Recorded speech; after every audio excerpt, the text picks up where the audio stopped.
In this lecture, we'll be taking a look at why we should be using Ruby on Rails. The first thing why we should be using Ruby on Rails is because of the Ruby programming language, which is object-oriented in nature.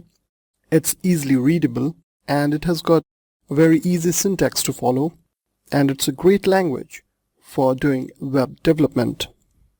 Apart from that, there's also some guiding principles which makes using Ruby on Rails a better choice.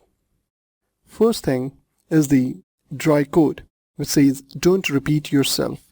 So it tries to avoid duplication, because if we have duplication, it will lead to inconsistency. Because of the dry code, we get concise, consistent, and maintainable code.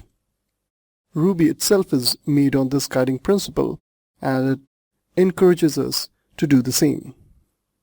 The second guiding principle, which we discussed in the introduction lecture as well, is convention over configuration. So it has got some sensible defaults, and we only have to take care of the unconventional aspects.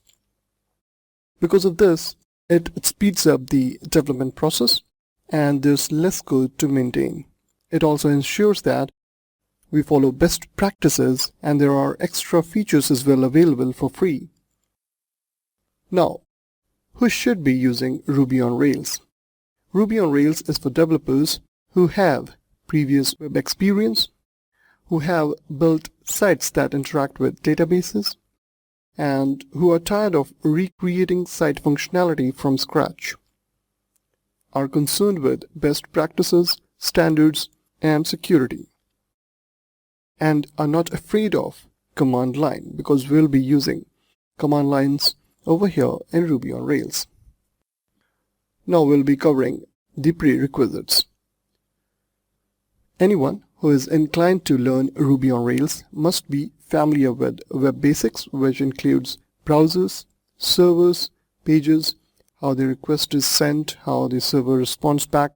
Then HTML, which is hypertext markup language. This is the foundation of web, and one must be aware of the fundamentals of HTML. Then one should also be aware of SQL, which is structured query language used for accessing databases.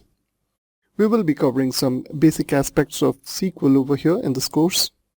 Then we should be aware of CSS and JavaScript.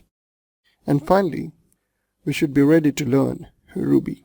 In the next lecture onward, we'll be taking this discussion forward.